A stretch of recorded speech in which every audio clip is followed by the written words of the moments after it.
All right, we're going to call this one Father's Day because it was Father's Day, June 18th, 1989. I was 16 years old by, a week? Exactly. And Sunday morning, we are having a Father's Day breakfast at the church in National City. We lived in Lemon Grove. I don't remember exactly what it was. I think it was like 12 miles, maybe 10 miles, something like that. Definitely freeway miles. I rode a 1981 Kawasaki KZ440. That was my first real personal official street bike. And I'd done a little work on it. And my father, he was the deacon of the church. My grandfather was the pastor of the church in National City, First Assembly of God's Church. And so they had left early. My father left early for the church, and he was already there. And I was supposed to be there, I want to say at 7 or 7:30 for this breakfast.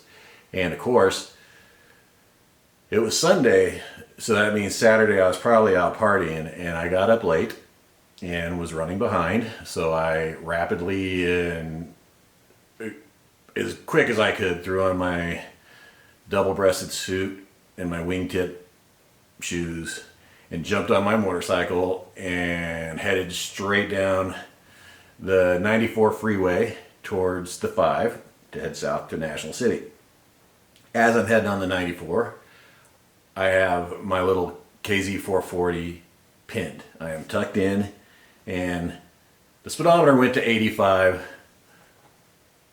That was buried. I don't know if I was even actually doing 85. Might have been doing plus or minus a few miles an hour, maybe 90, maybe 80, somewhere up there.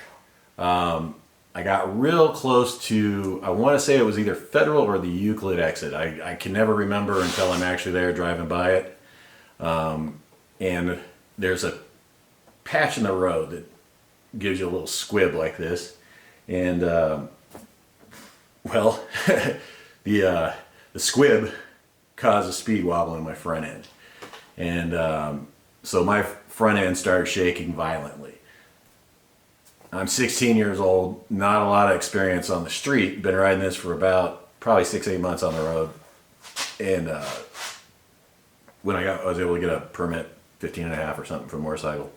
And so violently shaking, I try and hold on as tight as possible.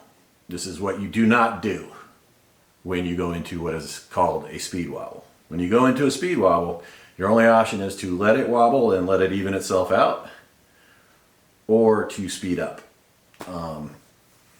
Speeding up was not an option for me because the bike was already going as fast as possible, and I didn't know it was to let go. So when I tried to hold on to this, it only took a few very violent jerks and the bike went down like this.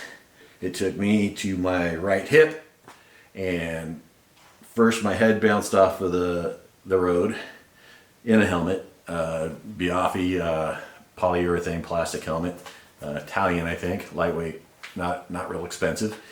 So I bounced my head off the ground going this way, and it immediately flatbacks me. So now I'm going down the freeway, the fast lane, on my back in my 3-piece suit, or a double-breasted suit. Yeah, did have a vest as well, but double-breasted and vested. And I'd say I slid probably a good 150 feet at least, and that was mainly on my left cheek, which basically ground down to nothing. I had a giant section of my butt, my left cheek, missing. Can't really see them anymore, but as a kid, until I got old and wrinkly, you could see the rain grooves, the lines going down the freeway. If you look at the freeway, especially when it's a cement-colored freeway, you'll be able to see lines. Those are rain grooves. I actually had those on the back of my hands for several years. Ate away the side of my foot. The helmet was split. I did have a concussion. I was delirious, dizzy. My bike, I stayed in the fast lane, like I said, at least 150 feet, if not more. sliding on my back. My bike went 3-4 lanes over. Sometime close to 7 o'clock in the morning on a Sunday morning on the 94. I dragged myself to the left center emergency lane, and a car pulls along, and it's 1970, probably, like, I want to say that the Nova body style, but I don't think it was a Nova. I think it was an Omega. And this gentleman opens his door and says, "You want me to take you to the hospital?"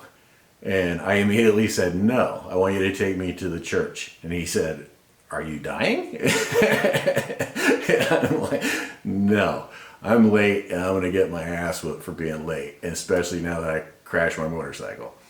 And so this kind enough man threw me in his backseat, bloody mess, and took me to National City. As this is going on, I'm watching across the way a couple guys pulled over and pushed my bike to the emergency lane right side of the road over by the exit that was there. And they waved and let me know that that was all good and okay, and away we were. And this gentleman dropped me off at the church. The church was a 2-story. Downstairs you go into this area called Williams Hall, and there's a couple of restrooms immediately coming in through the side door. And so I go into the restroom, and I'm looking myself over because I don't even know to the extent of my injuries really yet. And I'm trying to wash all the gravel out of my hands and off of my ass. And then I think it was Karen, a family friend. She's family, not even a friend. You know, she might as well be my aunt, another mother. Awesome lady. She comes along and she's like, "What happened to you?" And I explained to her and everything like that. And I'm like, I was so worried, you know, my dad was going to be mad, and he was going to whoop my ass. And I hadn't seen him yet. I was trying to get cleaned up as much as possible. And so I've kind of got myself bandaged up. And this is a really small, it was like a water closet, like little small bathroom. I come out of that door, and then I decided to go back outside. I needed some fresh air after that experience being in that little bathroom and getting myself cleaned up best I could. And seriously, just as I come around to go to the outside door, my dad is standing there, and he looks me over, up and down, and I have no idea what's coming, right? And he literally bust out laughing, like was laughing out loud. And he's like, I don't remember his exact words, but it was something along the lines of, "You look like Richard Pryor in the movie Toy when he gets bit up by the piranha," or something like that. Because I'm in this double-breasted suit, wingtip shoes, and I got little specks of bloody spots all over me, and there's little tufts missing out of everything. And yeah, I guess that was pretty much the scene, right? And it really floored me because I expected him to be upset that I, crashed the bike and everything. And really, he was just happy that I was alive and, that I wasn't too severely hurt. I mean, I had some flesh wounds and a severely damaged ego because I did consider myself an exceptional motorcycle rider, right? Because I've been riding dirt since I was a kid, and only been on the street for a while, but I've been on the back of my dad's bike since I could remember, I mean, I got some stories there. Oh, I got some stories there. But yeah, that was quite the experience. That was my first major street crash.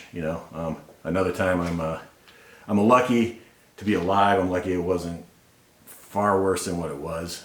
And again, people coming to my aid, and people helping people. And then